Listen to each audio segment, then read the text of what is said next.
if you want to do anything, be the best you can be at it. That's not to say the best, but it's the best that you can be. And I think if we're not seeking that, you're kind of doing the whole thing a bit of a disjustice, and yourself a disjustice. You want to rock up and you want to be the people coming to save your own family and friends. Responses, engine 5, engine 3, engine 1, ladder 3, ladder 2, rescue 1. We've got full showing.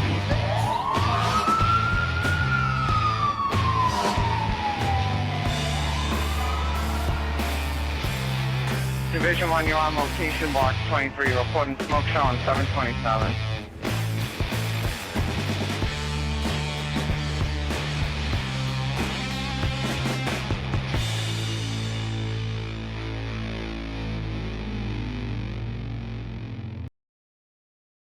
What's going on, everybody? Before we get into the episode, I just wanted to remind you that May 2nd and 3rd of this year is the second annual Metro Boston Fire School Conference.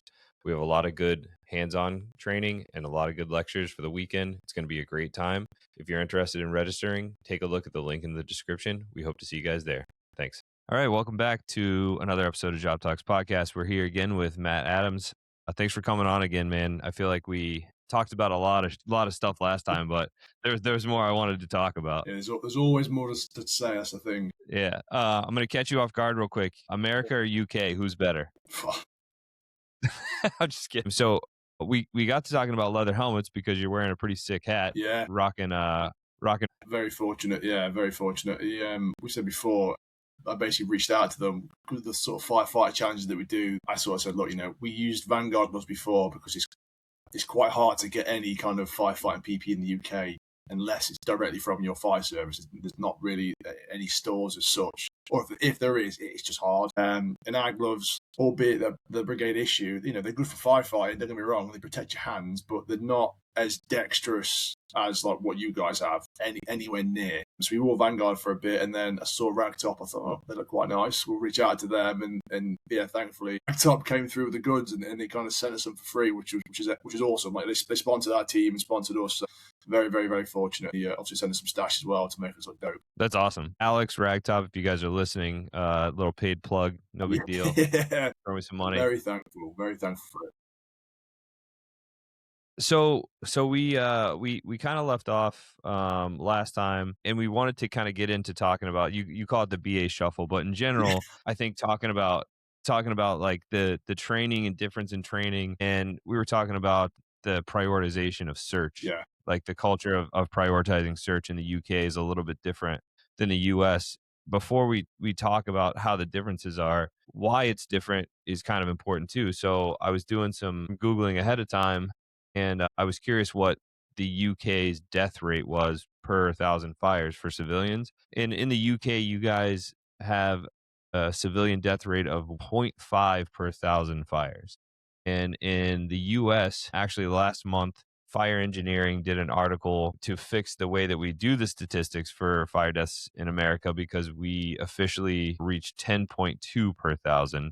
And so the actual better way to say that is that we are 1 per 100 fires. So we're over 10 times the civilian death rate in the US than you guys are over there in the UK, which is, one, was shocking, but two, is a drastic difference. Yeah, it is. And it's interesting to think that, we said that before in the sort of, before we start recording, is that we've had a long, probably the last 10 years, where it's been a massive push on sort of home fire safety checks. So fire stations and fire services will go out and fit smoke alarms in people's properties for free if they don't already have them. And we talk about kind of general fire safety. And a lot of the times, like when we carry out these visits, we always talk about like nighttime routines, like closing as many doors, turning off appliances, knowing where the phone is, knowing where your keys are, all the little things. Most people, common sense is, it is common sense what we're talking about, but people never think.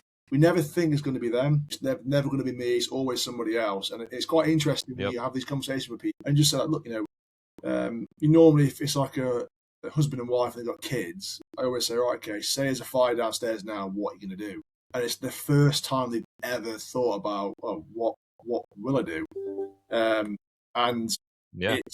it's one of them things where it's like, you don't want the first time to think about it, the time where there's actually a fire and you've got to now do something. So because we've pushed that quite a lot throughout the UK. And that's real commonplace no matter where you are. I can't help but think that's obviously had a massive impact on just on like an awareness, an awareness of fire safety Yeah. at home, and like culturally as well. Like, I mean, I don't know how in America, but like if you speak to my dad and his generation of firefighters, in the 70s and the 80s, people were still smoking in pubs. Like, it was commonplace to go to a pub or a nightclub and there'd be smoke, even on Oh fire yeah. stations. I remember my dad saying about going to Central Fire Station and there'd been like a neutral plate from smoking. Yeah. And like people would like be playing snooker and there's like a bloke reading the paper and it's half his head's in the neutral plane because there's that much cigarette smoke. And it's just like that was commonplace. Same as like smoking in the home. Like, it's probably a cultural thing where less people probably do that now. And obviously our fires have reduced because of that. Yeah, I don't want to misquote a statistic, but I think improper disposal of smoking materials, how it's worded, is Yeah. still one of the number one causes of fire here in the U.S. Out of curiosity, do you guys have a big volunteer corps of firefighters in the Not UK? Is that something you guys do at all? No, so like true volunteerism, I'm pretty sure there's only one fire station in the UK, and that's ironically is in Cambridgeshire.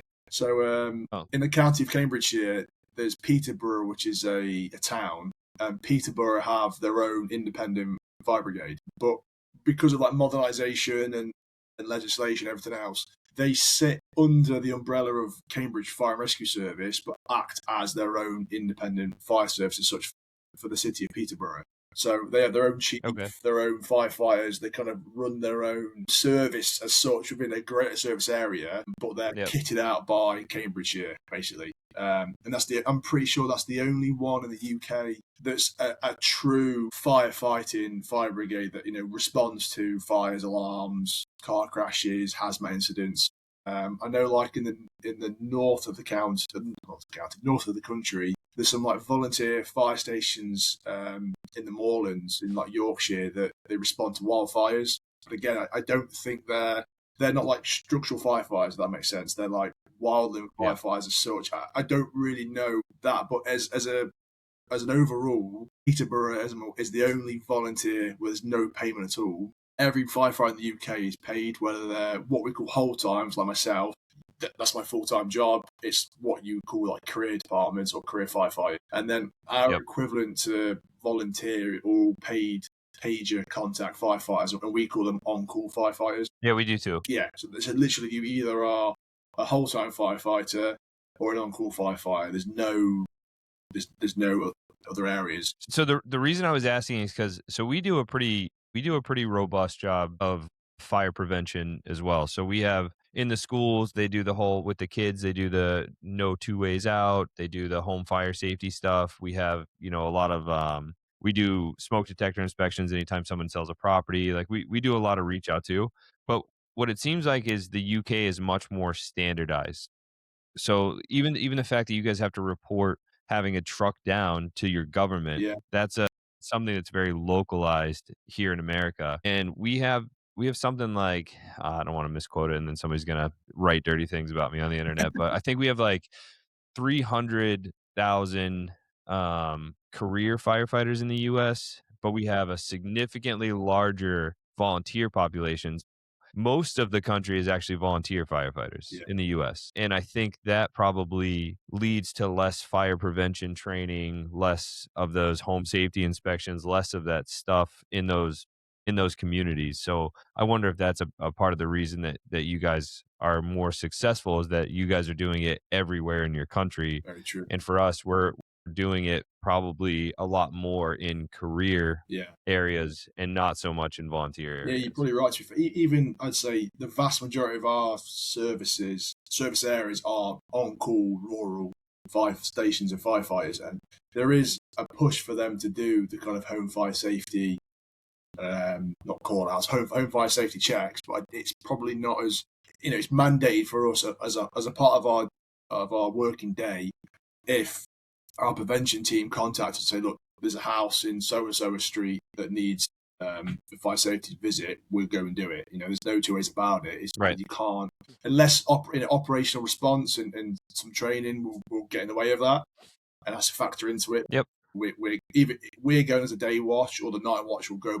Within 24 hours, somebody's going to go and check. Because again, the service I work for now, because fire prevention has gone on for so long, they've reached a stage of complete saturation. Like, you can't just keep knocking on the same doors and asking them to see their smoke alarms and talk to them, because it's the same people and they don't want you. So they've gone down the route now where education, like you said about doing school visits, is a really big thing. So going to schools, talking about fire safety, and off the back of that, because typically, like, again, you probably same for you and same in America, that whenever I've interacted with people that need us in terms of, like, they need us to talk about fire safety, they need some more awareness, they need smoke alarms. They're people that are quite marginalised in society. They're probably people that are quite reclusive, not very trusted. Absolutely. You know, they're hard people that they're difficult to contact, and the reason why they live or however it may be in the way they do is because no one can really break down the barriers to get to them. And again, the organisation I work for has recognised that now. So actually, where's the best place to contact these? Well, if they have children or they go to a local community or they're a part of a doctor's surgery, whoever it may be, that's a better route in, because these are the people that, unfortunately, like, you know, when we do get failed house fires, when you look at the sort of the breakdown of the statistics, a lot of these people have like comorbidities or are known to have health issues or whatever it may be. Someone knows about them, but we've just not managed to get to them. And like safeguarding in the UK for all emergency services is such a massive thing now. Like, with quite a few high profile incidents, like Baby P is one of them, where basically a baby was subject to horrific abuse by their parents. And there's quite a few times along the line where people raised flags saying that something's not right here, but no one acted, or no, you know, people did their bit, but there's no kind of interlinking to actually cross-reference, right, there's a problem here, we need to get in there and fix it.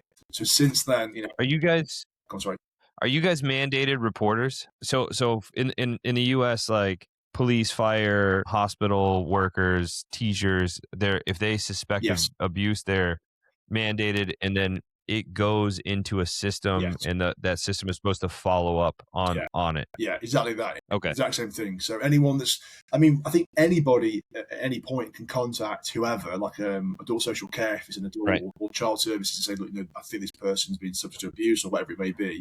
But again, us in our positions, there is no other option. You have to, if you think there's something there, you have to say something. It might be like, you know, sometimes it's misplaced kind of skepticism, but either way, you're better off submitting the report and raising that flag. Yeah, absolutely. Nothing at all. We're quite, again, unfortunately, instances have happened that have pushed systems and more interoperability. Whereas now, like, there's some really good collaborative work between us and like county councils and city councils, where like people are living in some really, really horrible conditions. Again, not necessarily their own fault. They might have their own sort of challenges, and their understanding of how to live is just, they've never been shown. And you get the right people in there, and obviously it helps turn their lives around. And again, statistically, they're the people we go to for fires. And you know, if the hoarders, they're normally fatal fires because the fire loaded in there is so big in the way they live in the cluttered life. You know, trying to rescue them and search for them is really, really hard. It's a massive challenge. Yeah, we do similar. So we do, like I said, smoke detector inspections anytime a house is sold, and like 4 times a year, every school has to have a fire drill. Yeah. And then quarterly, so 4 times a year, based on the type of occupancy you are, we come in and we inspect, you know, the fire extinguishers, restaurants, the hood systems, the hallways and doors, and make sure exits are clear, like all that general stuff, depending on the type of occupancy. But that is, again, that's not the same everywhere in the country, and it's not. I think a lot of that's state law. So here in Massachusetts, it's pretty similar around the board, but it's not the same throughout the country. I Googled too, in America, we have like 324,000 career firefighters, and we have about 670,000 volunteer firefighters. So they almost double the amount of volunteers than full-time guys. That is, I mean, and girls. In the UK, the last number on top of my head is like 36,000. It's probably even lower than that now. Yeah, that's, again, LFB is the biggest one. They're about 5,500, and they say the equivalent of LFB around the world is like Tokyo and FDNY, and they have like twice. Sometimes I think Tokyo might have like 15,000. Tokyo is like, I think, the biggest fire department in the world. I mean, and again, say about global cities, London's meant to be, well, it is a global city, but they have Right. such fewer resources for very similar demographics. Yeah. I think FDNY is like 10,000 uniforms. It's mad. Yeah. Their response, like you watch videos, there's like maybe 4 blokes working and 50 blokes stood in the street, and that's the one thing I always find. Obviously, there must be a reason why they're there. Don't get me wrong, but it's quite interesting to watch them. Especially my old man, now he's retired. Every now and again he'll send me a video like, watch this.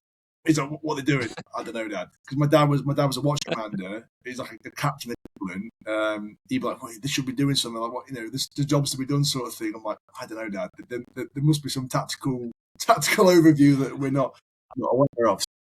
Depending on where you go, you end up like even for us, we're not nearly the size of FDNY, but we send like 20 something people to a struck box. Yeah. So if it's something real and it's not like multiple floors or multiple buildings, like you got to fight somebody to get inside. You know what I mean? And a lot of that is that we have guys ready for the rotation. So a crew goes in, comes out, the next crew goes in, it comes out, next crew goes in. And we also have, I'm sure you guys do something similar. We call them RIT teams, so rapid intervention teams. Yeah. So teams that are dedicated in case a firefighter goes down. So you'll see, a team of people outside that's literally their only function, and not necessarily like they throw ground ladders and do some stuff outside, but they're meant to be rapidly deployed if they need. So yeah, we do. And that happens a lot. As you get like, why do you have so many people? And a lot of it's just that rotation in and out.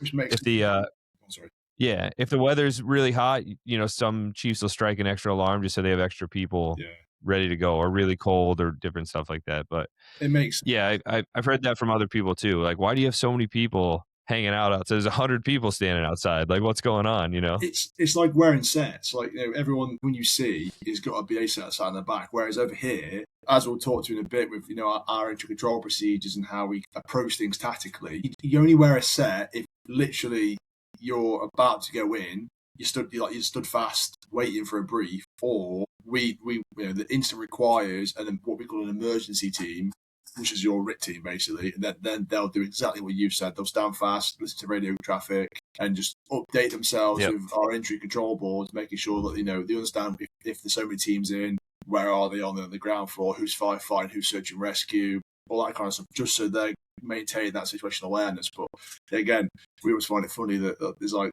30 blokes and women with BA sets on the back, and we're like, oh, them going to wear? I think they're just hoping, they're waiting for the chance, waiting for the shot. I'd be like edging forward. If I was there, I'd just, I'd be just walking in. So I think you said last time I don't remember, your version of NFPA guidelines and how many firefighters you need for a house fire is like 9.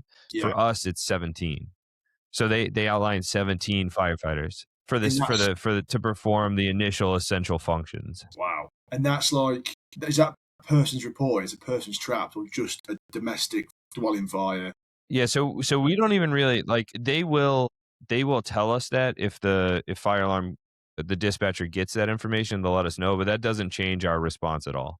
Yeah. So for us, this is actually a good segue. So what we were talking about is, so for us, search is a priority regardless of whether there's reports of people trapped or not trapped. And to go a little bit further into it, I talked a little bit about the fire rescue survey that documents all these rescues. And there's a good percentage of time where people specifically said nobody was in the house and they still found victims. So there's actually a little bit of a push to just ignore that report completely. Whether there are or there aren't, you get inside, do the search, and determine for yourself, kind of thing. So that doesn't really change. And again, I guess I can't speak for the whole country because things are done differently in different places. But around where I am, that doesn't really change the response. Whether people say it might change the tempo, it might change where you prioritize people who do show up, but it doesn't actually change what our response to the incident is. Which makes sense, because the amount of times, the argument I've always made with that is that our call handlers are taking the information that the person's giving. So like, I always pose the question, like, what happens if, again, it's happened in the UK where someone's been murdered, they set fire to the house, call the fire gate, say, there's a house fire, so and so, is anyone trapped? No, I don't think anyone's in there. Sound. So 2 pumps turn up, extinguish the fire, and he finds somebody that's been murdered or whatever it may be. I've always said, like, how even you can interrogate. Again, I'm using the word interrogation. I use it in the same podcast, and I don't mean interrogation, but like questioning, the same run of questioning. It doesn't necessarily mean that person's telling you the truth. And don't get me wrong, 9 times out of 10, the person on that phone is the good Samaritan trying to do everything right, answer them questions as appropriately and as sensibly as possible. But there's always going to be, there's always that chance that what they're giving information is not accurate. Again, the way your model goes. Even less malicious than that. You think your teenage kid is out at a sleepover, a party, and they came home and you didn't realize it, so you say they're out of the house and they're sleeping in their bedroom. So I want to see if I can pull it up, just because we're talking about it. It definitely makes, when you put it like that, a standard response has been 17 firefighters and whatever that is, you can what appliances get sent there definitely makes more sense than us. And I mean, again, if you err on the side of caution, if for whatever reason our control handlers aren't happy that it's not persons, they'll still send as if it is. So approximately 31% of rescues occur despite initial reports of no victims. Yeah, that's a scary statistic. That makes, again, so sense. That's where the prioritize searches should be a priority on every fire. Yeah. Obviously within reason or whatever, but so we don't, like I said, there's a push to even not have that relayed as a dispatcher or as like the commander or the IC, is not even to relay that information, because it kind of gets people off of thinking about the search, when in reality we're still finding 31% of the time people say there's nobody there. There is. So that's not 31% of fires. That's 31% of the time people say there's no one, there is someone. Or they're finding, so it's way more than I ever thought it was going to be. If you told me that was like 3-4%, I'd be like, yeah, right, I get that. But that's big. That was almost, you're approaching 50%. It's a 50-50 that. Yeah, it's a big number. Yeah. And I think it's just like, you can't rely on people's thought process in an emergency. Like people just they just don't know, or they think, or I swear that I saw them come out, but they didn't actually, so I think it's just, there's a lot of factors that go into it. Malicious activity, somebody intentionally sets a fire, whatever is part of that too. But so I think that's a good segue to go into like how you guys search. So this is one of the more interesting things that you sent to me. And again, like, this is just a completely different technique than what we do. You call it the BA shuffle, and after seeing the video, and let me make a note in here to put the BA shuffle video in here so people can see what we're talking about. I can't wait already, Will, to hear the comments. It's going to be great, because realistically, it does look ridiculous when you like, again, being a BA instructor, watching people do it. Part of you just think like, this is very, I mean, it's like his methodology in the 21st century. It has a place. Where that place is, I'm not entirely sure, and a lot of other instructors from around the country are also starting to question, why are we still doing this? Where's its origins? Why and what are we doing? Yeah, and to be fair is like, when I saw it, I was like, well, that is wild.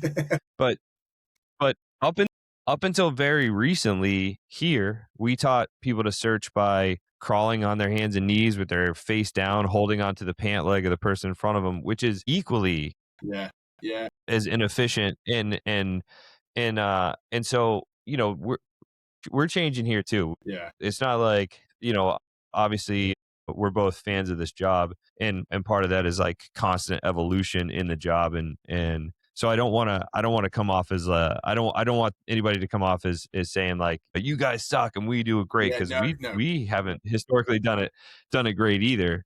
But we are having a shift, and it's nice. And I think a lot of that's like a grassroots campaign that people are starting to pay more attention to how we do stuff. I think the one thing, and I'm going to let you talk us through, but I think the one thing that not the technique or how it's done, but the thing that I think is craziest to me is that it's all done standing up. Yeah. And even in our human centipede version of search, where we hold onto the pant leg, it was still on the ground. Yeah. And I don't know if we talked about this a little bit, if that was like an overconfidence in gear, because you guys are, the helmets and stuff you guys wear, I think you're not going to feel the heat the same way we're going to feel the heat wearing just a hood and our leathers, or the way that you guys gas cool, that you're in a cooler environment, or is it just the fact that search is just a totally different thing over there? So I guess talk us through this BA shuffle, and then we'll put a video up so people can see what it is, and then So just kind of compare notes, I guess.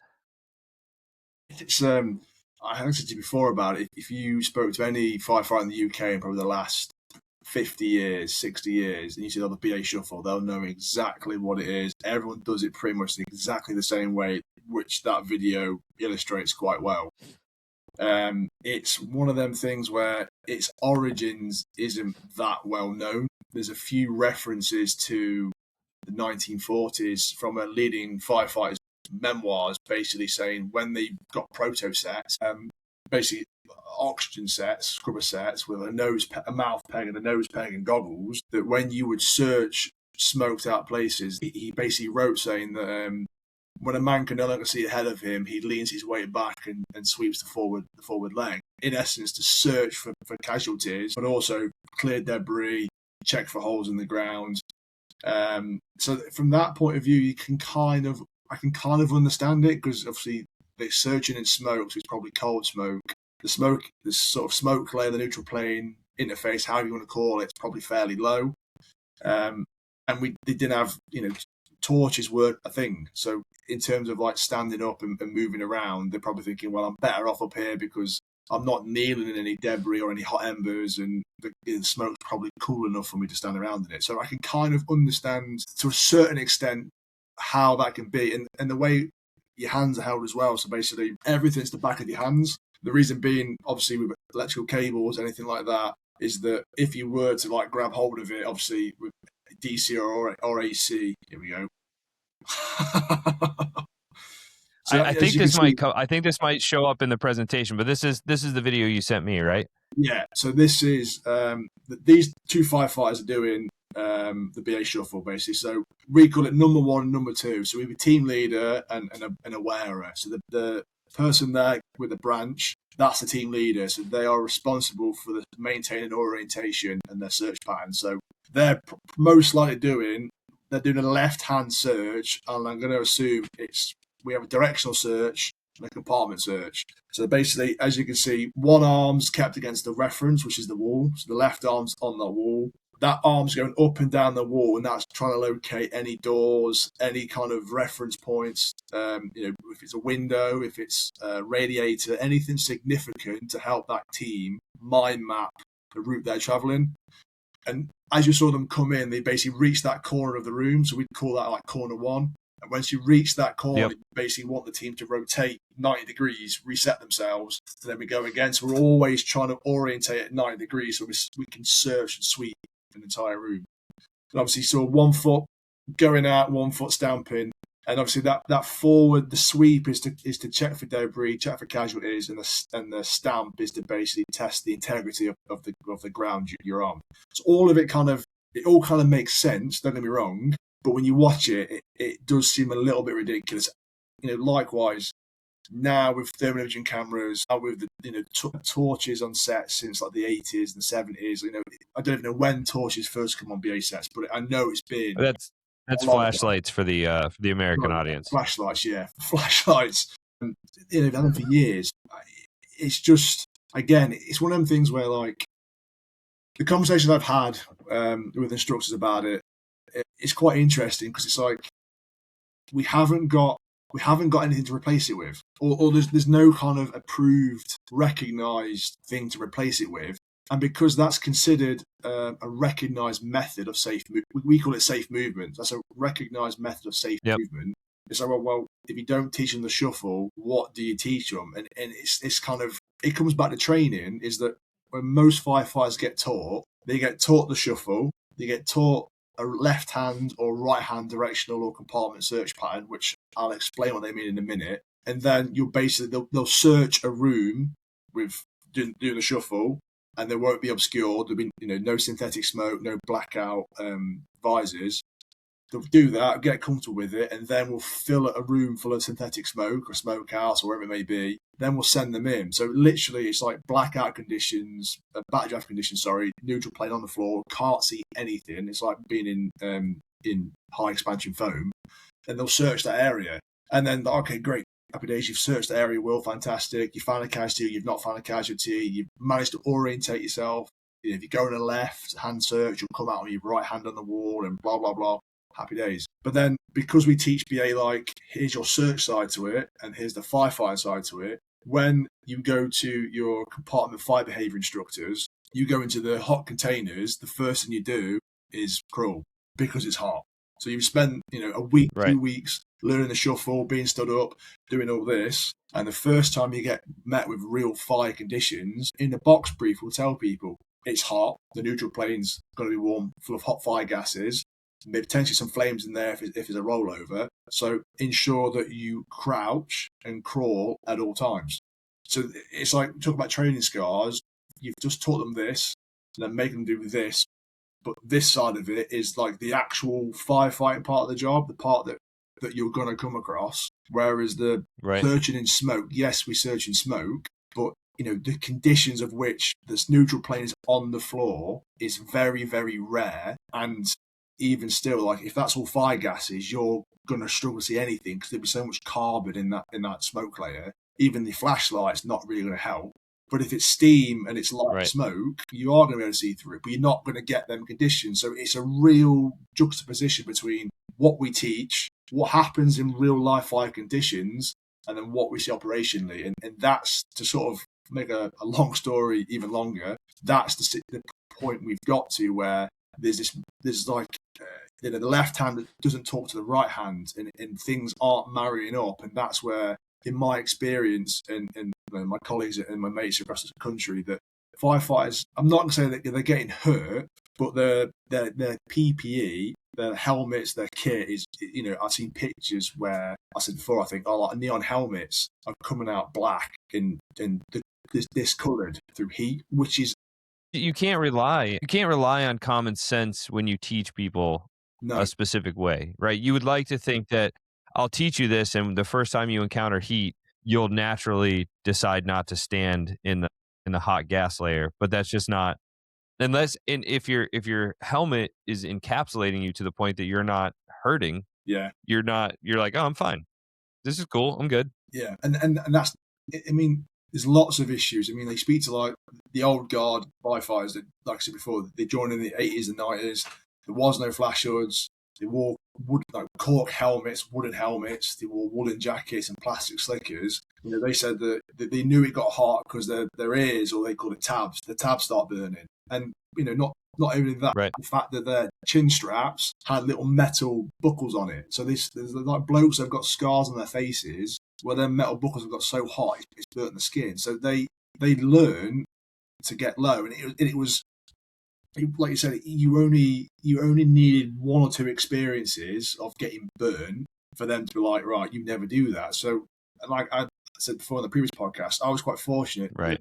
When I joined the fire service, my mentors were blokes from that era. They didn't have the encapsulation of the PPE. They had, in all essence, pretty poor PPE, and the way in which they operated, there was no ventilation strategies there. There was no like cutting holes in roofs. There was no PPA. There was no PPV. So what these blokes were experiencing were like true bilateral flow paths. There wasn't any form of, unless the fire's vented itself, they're going in there searching, and whatever water they're putting or whatever's happening, they are being exposed to that. So they have such great experience firsthand to teach that. And I was really fortunate to learn as much of the old school as I possibly could, while still having, all the PPE we've got now, thermal imaging cameras, flashlights, basically the luxury of having some of that experience passed on to me with some of the new generation technology and sort of equipment. So a couple of things, but one is, do you always search with a hose line, or do you guys search ahead of the hose line and above the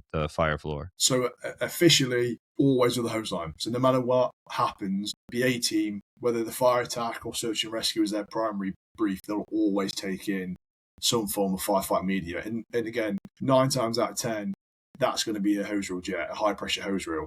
No matter what's happening, they'll take that in. There is some instances of, again, we're talking like 30, 40 years ago, where fire services said, right, okay, if the fire's under control, the fire's at a known location, they'll then send teams in to search, above or below the fire floors with no hose line. They're just going by themselves. But that, again, from what I understand, that was like localisms. There wasn't any kind of national push for that. It was kind of, they've kind of discussed amongst themselves and we're going to do that. I would say now that the vast majority of fire services in the UK will not officially teach that. You wouldn't ever commit, like me as an commander, I wouldn't ever commit anybody in without a hose line, unless, say example, like I sent a team of 2 in with an 1 3/4 inch, and I had another backup team turn up to the board. I'd then say, right, okay, I need you to go, follow that 45mm hose. That's Alpha 1 are in there. You're going to form a team of 4. I basically follow that hose line, because albeit they're going in without any firefight media, I'm pretty happy that wherever they're going, that team should have a good handle. They've got media that should be able to handle the conditions. So whatever conditions they're being met with on their advancement to the hose line is going to be negligible at best, so long as they're effectively firefighting. So short answer is no. So that's definitely a big difference between you guys and us. Is we commit people in ahead of the hose line and above the hose line routinely. Again, like I always have to say that's not the whole country. There are departments that have their own policies and regions of the country that do things differently. It's routine that a search team will go in, locate the fire, try to isolate it, and then start on a search for people. So one of the things that's changed for the fire service, and I know I've said it a bunch of times, is that fire rescue survey, and it's been instrumental. So now they just hit like 5,000 documented rescues. Nice.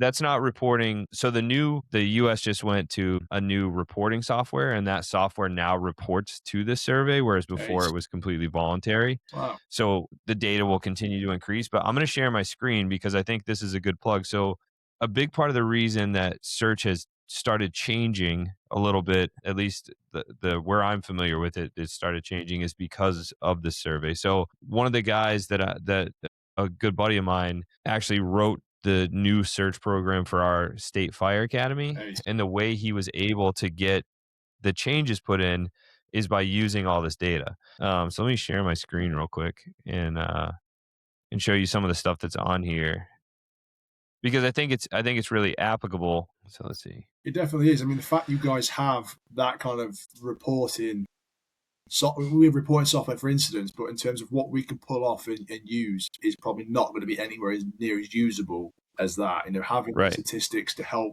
enforce change is, I mean, that's so this is a big one, right? So this is a big one right here. Is the one that I had just pulled up is so let's take your BA shuffle for example. So even just watching those guys go through with eyes open in a non-smoked room took quite a while. But if you start looking at the survival percentages based on times, that gives us a way to be like, hey, we need to find a method that is probably slightly faster than what we were doing before. When are we initiating search? Are we initiating it at knockdown beforehand? Where are we finding the victims? Rescue time. So this is like out of the building within 6 minutes, we get 68% survival rate. And obviously it varies, but drops from there. I mean, this goes into everything. So are we offensive versus defensive? Visibility. I mean, this is just everything. And I think, let's see. Incredible. There's so much, like I said, there's so much to pull from. I mean, it captures so much data. So here's a big one. So I don't know why this keeps popping up the wrong tab, but if you can see this right here, it says when was search initiated, pre-knockdown. So this is ahead of the hose line or whatever, or simultaneous with knockdown or post-knockdown. So you can see the difference in survival. There's just an absolute shitload of data that these guys are recording. I mean, down to like, how did we take them out? Wow. Here we go. Here's one. If this pops up right, did the search crew have a hose line versus rescues? No, 90% of the time. Yeah. The thing is with it is all that stuff makes perfect sense, and I think I'd probably going to limit our biggest issue for change is we don't have that kind of data to really empirically say this is what the situation is. Yeah. We don't really have that, and if we do, I don't even know how we get it. Because in terms of reporting, for like me going back to station and filling out a fire report, it doesn't really cover any of that stuff. So I don't even think you could even extract some of our things away. You know, some of the questions that asked on our reporting system is like, you know, were people rescued before or after they arrived at fire service, and if they were rescued, Right. who by and what by, basically, you know, people wearing breathing apparatus or people without breathing apparatus, and that kind of, again, that obviously feeds into the Home Office and they can quantify statistics from that, but that is pretty phenomenal. So this was just started by a couple of guys, Really? and they put it out, and that's why, yeah. So that's why it was voluntary. That's why for the first few years, it was only people who knew about it and wanted to put their information in, and then as they got more and more and more, it became more popular. And That's now, like I incredible. said, the new reporting software now does do this, Yeah. but it didn't do this until it took these guys years of doing that. And you know, the data is probably not going to be the same for No, you guys as it is no. for us. I mean, just look, the number of deaths alone says that the data is probably not going to be the same for you guys and for us. But my point is that we weren't doing, I don't want to say we, but there are always improvements that can be made. Definitely. And when we started getting data to back up those potential changes is when we started getting buy-in from places like the Fire Academy, that they have to do things a certain way or whatever the case is.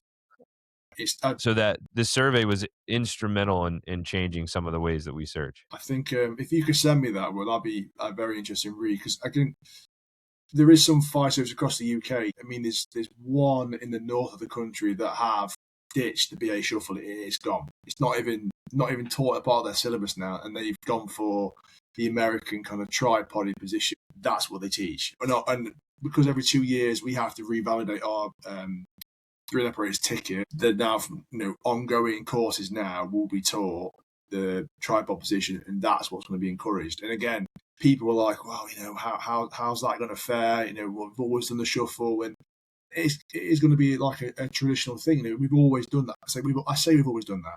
You've always been taught that, and when you go to be reassessed and revalidated, you mimic that BA shuffle. I would, again, for real, no one's doing that. Or very inexperienced firefighters are doing that. Which makes it hard, because if that's how they're taught and then they're having to just basically make it up on the actual fire ground, that's way more dangerous. Yeah, and that's the kind of, again, the conversations that I have at the fire college, within service, with like colleagues, other people across the UK, is that, again, it's like the elephant in the room. We're all aware. Genuinely, if I brought you to my service now, we went on watch, and you said, right, how many people do this for real in a house fire? You know, if you said to them, have you ever done that? Someone's going to say that, because, you know, we have to have an ultimate fallback. And the ultimate fallback is we shuffle. You know, we shuffle our way out, because it's a recognised safe movement. It's not the most effective, the most efficient, but it's like, that is our robot setting. Factory setting is we shuffle, we'll find a wall, orientate ourselves, and we'll get ourselves out. But in reality, like, that's not actually, I mean, I tell you what, I've done it once, right? I've done it once when I was a probationer. I had a house fire. It was like, it was early in the morning, and I was with the guy who'd been for 30 years, and he was due to retire. And then we put the door in, there's a kitchen fire, and I literally went to put my hand on his back to fan out and get the shuffle. And he's like, what are you doing? I'm like, I thought we were doing he's like, no. And I remember it was a kitchen fire, and it was like stuff on the stove and like surrounding the cooker, like going, not massively, but it was all, like, the first time I've actually seen real flames. I'm like, a little bit giddy. I was like, what do we do? He's like, put the branch in my chest. He's like, put the fire out. I'm going to go and search. And when you put the fire out, come and find me. And I was like, what? And then I remember he just disappeared into the smoke. And I'm there like, oh, right. Okay. So I remember I put the fire out. I just literally cone on, lighted it, went out in seconds. I'm like, what? I was like, what do I do now? I'm like, all right, he told me to go and find him. So I'm like, do I take the branch? Do I not? And as I'm like having this conversation, he found a dog, a puppy. He's like, right, he's like, come in here, help me get this dog out. So I remember going in, he's like, close the door behind you. And I was like, I've got it. He's like, just close the door. So I'm like, walk in the room, close the door, and it's like full of smoke. And all I can see is like his helmet flashlight and one on his set, and the LEDs on the back of his BA set like flashing. I'm like, what am I doing? He's like, grab the dog, try and grab the dog. I'm like shuffling around the room he's like, stop shuffling. just grab the dog. What do you mean? He's like, just grab the, just walk around the room and grab the dog. You're on the ground floor. He's not going to fall through the floor. I'm like getting this dog, and I'm like, he's like, right, take the dog out. I was like, just go that way. It was such a, but again, I'd been in for like a month. I'd done 16 weeks, passed out, gone on the run, and that was like the first kind of real kind of instance of doing something.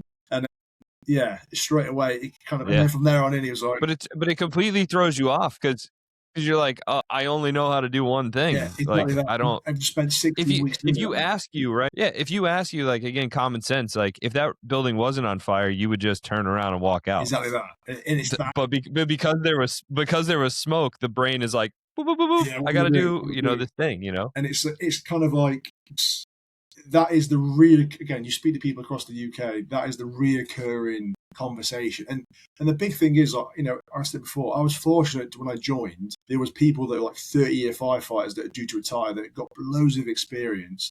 And I was fortunate enough to get jobs where I wore with them, and they tried to give me as much experience within them wares as possible and try and teach me things. So I was quite fortunate. But the reality of it is, in our services, like our retirement profile now, a lot of services, there's no our careers are 40 years. So I joined at 20, my retirement's at 60. Yep. That's the way it is. If I leave early, my retirement just gets absolutely smashed. Yep. Like I said, we've got people that are literally due to retire within a couple of years. Then we've got I'm approaching 10 years. I'm kind of like there's sort of middle ground now, and there's people below me that have got between 1 and 4 years, and that makes up the vast majority of fire services. And like I said, like most of our fire services are rural on-call firefighters that aren't getting that much exposure because we're just not that busy and wherever they are. So if you couple with someone that's inexperienced, every dog will have its day. A fire will happen. There will be a fire in a village, in a town, and people are going to be called upon. Like the way I look at it now, and again, other people have spoken to, is that how dangerous is it for us to train people, do the BA shuffle and show them nothing else, teach them in synthetic smoke where it's blackout conditions, can't see anything. Even like thermal imaging cameras don't work particularly well because there's no real heat contrast. Everything's the same temperature. Exactly that. So it's really difficult. And then we put them in an actual operational incident where it is on fire, and the neutral plane reacts nothing like what they've seen in training. And because they've spent 4 or 5 years drilling, and all they do is stand up. If I'm in smoke, it's fine because I'm doing all my shuffle and this and that. And I've got a thermal imaging camera and I've got a torch. You then send them into a hot fire. They stand up in the smoke layer. The face gets full of carbon. They then start cooking themselves. They're missing the fact that if they were to crouch, you don't even need a thermal imaging camera because you're going to turn your torch on and you can span the entire room. You can even open that torch, put it into the smoke layer, and it will tell you where the flow path will tell you the direction of travel. It's coming from high to low. It's like a river in the sky, isn't it? So if you turn the flashlight on, where is it? All right, it's coming from ahead of me. Well, the fire has to be ahead of me. Or if it's coming from the left-hand side, the fire has to be from the left-hand side. And there's all these little things that, again, when I joined, I was really fortunate to have blokes do that. Like, turn your flashlight off, turn it back on, put it into the smoke layer. What could it tell you? And I'm like, well, I don't know about. So, well, where does fire come from? How does that flow path work? Well, if it's high to low, right? Okay. So the hottest point has to be over there. There has to be the source. Like a river has to have a source, has to have an exit. The exit point's back where we've come. So let's keep going. And you only get that, through experience or someone teaching you that. And that's, when we talk about the shuffle, when we talk about training scars, again, I'm not saying across the entire UK this is the case, but in my experience, there is a really, really difficult interjection between what we actually do and what we have to do, if that makes sense. As in have to do in terms of if I was to assess somebody, like genuinely, if I was to take someone to college now and go through a BA assessment, that checklist will say safe movement in smoke. And the expectation is that person will perform the BA shuffle. At the fire college, it's a little bit different because we will expect them when it gets hot, they will start to get on their hands and knees. In essence, crawl. Right. Some instructors will teach that tripod position, but not everybody. Again, it's not necessarily a nationally recognised method of searching, but that's the expectation. So again, the 47 UK fire services, I guarantee their BA accreditation will have the BA shuffle into it. So everyone does that when I'm being watched. and when I'm not being watched, you've got some blokes that have been men and women that have been in long enough that they've adopted their own methodology. They might crouch, they might crawl, they might do whatever it needs to do, but there's no real official, this is what we do, this is how you do it, I'm going to show you a safe method. And that's, again, I've spoken a lot there, probably about not much. It's like you said before, No, man, you've got that kind of transition happening. I think we're potentially on the tipping point of that happening. It's just whether or not we get the buy-in. And things like that Firefighter survey, that gives you perfect ammunition to change things for the better. Yeah, I think, well, one thing is we have the same thing where there are things that we have to teach in our fire academy that we don't do in practice. Yeah. And it's hard. And it's hard because you don't want to destroy the confidence the students have in you by saying, oh, I have to teach it to you this way, but it's not how you're going to do it. Because then they're like, well, why do you have to teach it to me this way? You know, we say in the real world, we do this. In the real world, yeah. In the real world, you're not going to do it this way, but we have to do it this. And how do you combat that? Like, generally, the answer is I have no idea. I have no idea how you combat that generally. But it does. It builds huge training scars. Yeah. And I think, like, man, I forgot where I was going with that. But yeah, we see the same thing. And you know, I feel like we're fortunate that these guys decided to, hey, let's try and document this stuff and see. Oh, that's what I was going to say is the nice thing about surveys like that is you always are going to get the guy that's like, well, I had a fire one time that this happened. You know, like it's the same people that are like, I knew somebody who got ejected from a vehicle and lived, so I don't wear my seatbelt. You know what I mean? Well, if we use the collective data of the fire service or the collective data of wearing our seatbelts, we can say like your experience is valid, right? Because that's the experience you had. But overwhelmingly, if we had to choose a way to do this that the majority of the time is going to lead to a positive outcome, this tells us that this is the way to do it. Yeah. And so you're not like dismissing those experiences, but you're able to say, you know, we're now not using one person or one department or one city. We're using the entire, for us, American fire service. Definitely. And I think that's huge to being able to affect change. Massively. And I think what you're saying about going from crawling to tripod position, you feel as if you're already one step ahead of us because you're already in a lower position of orientation, probably teaching, you know, how you orientate, how you size up a room.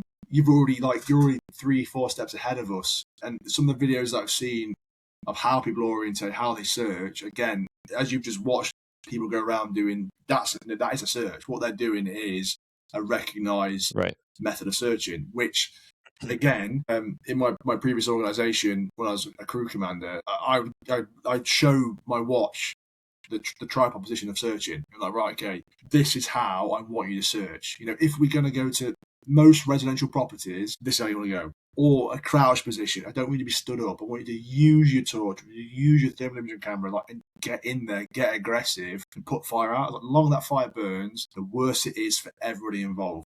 Because of, without becoming too much, because of how we use tactical ventilation, we don't force vents, anything like that. But we have got fans. My previous organisation was all post-fire. So if you put the fire out and you were happy that the fire was out, we could then vent, whether that's with a fan or hydraulically, whatever it may be. So obviously, our priority would be, fire attack, get in there, knock the fire out, vent the building. Whilst it's being vented, hopefully we've got enough personnel to commit in the team to go and search, and they'll go and search the property. Again, it's that kind of what we actually do for real is in the shuffle, but what I can teach you being the tripod, you can move. I mean, you can move so much quicker. Even we go around our search building, our smoke building, and we search it, and there's furnishings in there. I put a casualty, and it's we're talking. You said about on that firefighter survey, the time between committing and rescuing and bringing them out. We were probably getting very similar times to that. You know, whereas that would probably take us 20-30 minutes, we're now taking 10-15 minutes. And the amount of air we're using, it wasn't half the amount because realistically that tripod position, you can be a lot more aggressive. And you're moving a little faster, you're working a little harder. Yeah, so, air consumption was probably maybe even more, maybe fairly similar. I can't really remember, but it was definitely comparable. But the amount of distance covered and the time spent in there was less. And ultimately, the less time we're in a fire, the less exposure to heat. That's good for us. It's less exposure to chemicals and other nasties that are going to cause cancer. And likewise, if we get in there for the person, whip them out, you've already said from that survey, and we all know anecdotally, the faster we rescue them, the faster they get them out, the faster they get definitive care, the outcome, their prognosis is significantly better. So that it's an all-round win. But you try and kind of. That's one of the things too, is like, once you've done the search and you've determined there either are people that you pulled out or there's nobody, now you can drop the op tempo because there's no life hazard. Yes. Right. So now that we know for sure there's no life hazard, we can change our tactics a little bit. I mean, we obviously want to save the building if we can save the building, but life hazard is the number one priority, or should be the number one priority. Once we determine there isn't a life hazard anymore, then we can drop the tempo, and that makes the situation safer for everybody. So if we can get in, commit to ahead of the hose line, isolate the fire, we have our searches done in 6 minutes. Well, now in 6 minutes, we've taken a high op tempo and we've dropped it down to a lower op tempo in a safer environment for everybody that's operating. Yeah, it's definitely some wins to that. There really is. Yeah, it's and like I said, I think the being able to use that data that's like collective of the whole fire service and not just one person or one department or even one region is huge in that. So yeah, I'll definitely send you the link on that. Obviously, I'm a big supporter of it, and those guys are doing a great job, and they go around and lecture all over the country, and you know. I think we're starting to see the effects of it. I think we're starting to see the effects of it, and it's good. Definitely. The one thing. Holy shit! Yeah, we're bumping through time again. Very much so. It goes fast.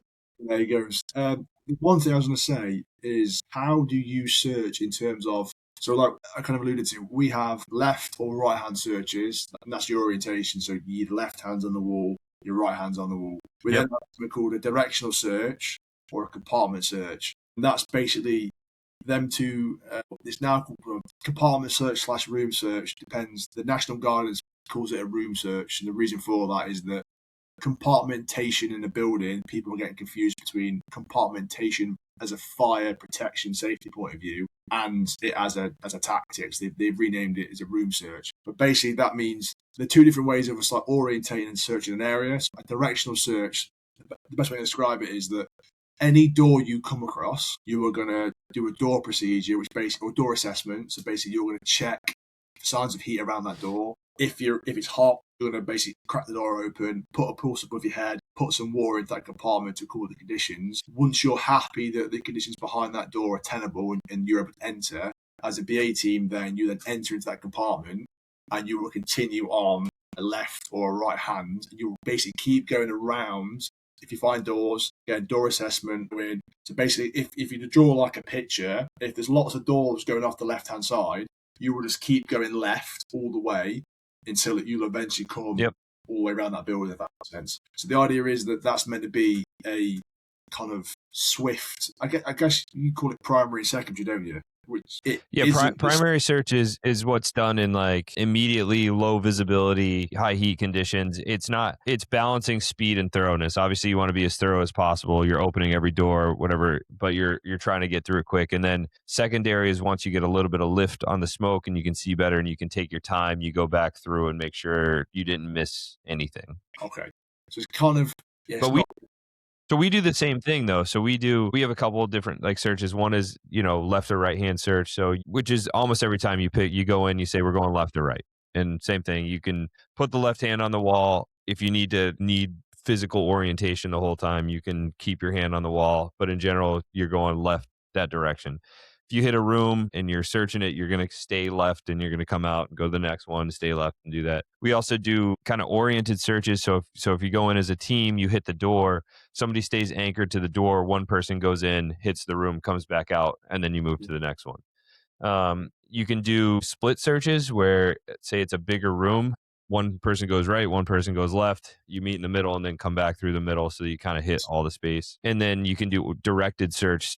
Somebody's using a thermal imager, they see somebody down a hallway, hey, look, right here, go straight to that person, grab them, come out, kind of thing. And then there's obviously different stuff for large areas, big warehouses and stuff like that. But in general, we do the same thing. We go in, pick a direction, we go left or right. If you get department policy is different. If you're with an experienced person and you're comfortable and you do this, it might be a situation where I take the left side of the hallway, you take the right side of the hallway, and then we meet at the end.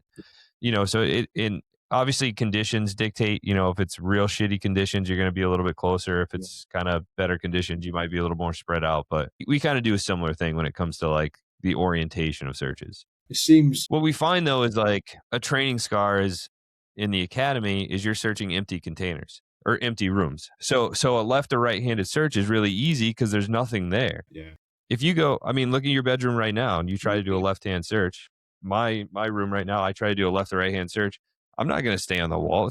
It's literally impossible. Yeah. So getting people comfortable with the idea of coming off the wall a little bit and not being afraid to come off the wall is important too. Yeah, definitely. It's interesting you say that because realistically, we have two methods: directional and compartment, and directional and a room search. And a room search is literally, they say by floor, they say by area, by floor, by rooms. Basically, it is a methodical search pattern. So basically, you'll search an entire compartment before you move on to the next. So, for example, like you enter into like a house and there's a hallway. And off of that house, you've got two doors, say, on the right-hand side. You come in, you basically stay in a right-hand search. You go along that wall until you locate the door, do a door assessment, open the door up. You do a quick 180-degree search of that immediate area. You might then thermally scan the room as well to make sure there's no one lying down or no fire, nothing that's sort of raising awareness. You'll then come back into that first room, go along till you find another door, do the exact same thing. So basically, you're not ever going to progress past that initial compartment until you've searched it. And then you'll go back to the first door you found and you'll do the exact same pattern. And that's seen as the first organization I worked for, that's how we did everything. Everything we turned up to was a compartment search, a room search. That was it. Left or right, room search. And the reason why they did that is, I mentioned before, there's a flat fire in Hampshire where two firefighters died called Shirley Towers. And it was split level, scissor level flats. So like they're like uppers and downers. So like depending on what the floor it was, entered a high level, went down, or entered low level and went up. And long story short, they basically couldn't locate the fire, went up a set of stairs, opened a window, that then obviously allowed a flow path to be created. They're now in a chimney, and they're like punishing conditions, and unfortunately they lost their lives. And the subsequent report basically said if they carried out a compartment search, or a recommendation being if you carry out a compartment search, it's a lot harder to go past the fire because they missed a fire on like a half landing. There's like a room where the fire was. Yep. And they basically said, well, if you did a compartment search, or now known as a room search, you can't ever progress like past a fire because you eventually have to come to either a flow path or signs of heat on your way around. So the brigade I worked for was like, right, okay, that makes perfect sense. That's our go-to. And if we then do a compartment search, we get a better lay of the land of the sort of size of the building, how many rooms there are, compartmentation, everything else with it. Off the back of that, we could then do a directional search, which is meant to be seen as a more like hasty, a bit quicker, more progress, to then fast track the parts of the building we wanted to get to. But that's kind of the only two recognised. Like if I was briefing somebody, that's what we say. But what you've said, they make so much more sense. Realistically, that's what happens on jobs. We don't get taught that, and that comes back to that kind of juxtaposition between like what we need to be seen to be doing and what we actually do are not always the same. And it's that training scar mode of if we need to reach a stage where how we get assessed is what we actually do, because then you're actually assessing the safety and the professional ability of a firefighter. You're not kind of doing this kind of dramatic's the wrong word for it, but this kind of false kind of, that I know that what we're doing is a bit of a gimmick. Right. And that's, again, it'd be very interesting. It's like the smoke diving programs that you guys have in America. I kind of, again, the little I know about that in my head, that is probably as close as you can get to mimicking what you would do for real and being assessed for real, if that makes sense. Yeah, the smoke diver programs are legitimate. I've never gone to one. There's only a handful in the country, but everything I've seen about them too is that they're pretty legitimate. So one of the things too is I didn't mention if you're going in especially ahead of the hose line for a search, finding the fire is priority. Unless you have like a targeted, like, hey, my kid is in this bedroom Yes. and they're in there right now, and you scream to that bedroom. But even doing that, if you can find and isolate the fire, it's going to make it better for everybody. So that's one of the things too, is to try to find the fire, isolate it if possible, and then search back Yes. is a big one. So search from high hazard to low hazard, immediate area of the fire, bedrooms near the fire, and then kind of work our way back if we can. So it's kind of hard to kind of hard to articulate exactly how you would search, because it's dependent. I think the idea is that we teach people a variety of methods, and we don't necessarily build a robot so that they have the ability to the capacity to make some decisions based on fire conditions and what's going on to search. And again, like, that survey is big too, because they document where most victims are found. So what time of day Yeah. has the most victims, where, like, most victims are found in bedrooms and hallways, like, so it just gives all that data to help us be able to make, like, better decisions on the fire ground with the conditions. Do you feel as if obviously you train at the sort of state academy, the input you give to firefighters, the sort of syllabus of what you teach them? I appreciate obviously the different conditions, but the input you give them, do you feel as if that replicates what you would do for real, if that makes sense? Because as I'm saying, like what we teach officially, we have to kind of say, and I hate saying it, in the real world, you'll probably do this. This is more Yeah. likely what you're going to do, because it almost feels as if, like, Big Brother's listening and what we're doing is rogue and not right. But in reality, what we're trying to do is actually set a person up for success, and I'm not for failure, because I don't think we don't teach people to fail. We're not necessarily being the most effective and efficient as we could be, and it's why are we not? I think that's the right way to say it. Yeah, we're not teaching people to fail. There are more efficient ways of doing stuff. And to answer your question, is that we do the same thing. So Yeah. try not to too much be like, this is the real world, but we will say, hey, this is a training scar. You're in an empty building right now. If you try to do this in a building with furniture, it's not gonna happen. I mean, that comes down to everything. That comes down to using mannequins instead of live victims. It is real easy to grab this mannequin. It is not as easy to grab a naked person whose fat is rendering through their skin and trying to drag them out. You know what I mean? Like, and for some reason they're always naked and they're always wet. I don't understand it, but it's just the way it goes, right? So yeah, we do the same thing too, because on one hand you have to find some standard to train to, right? So whatever council decides that, we have to, like, find a standard and teach them to that. But yeah, we do that too. I think that's everywhere. I think if you care about the job, I mean, that's you're not a paramedic, but even in paramedic school, it'd be like, oh, you do this in paramedic school. In the real world, you're going to do it like this. That's everywhere you go. Yeah, Everywhere you go.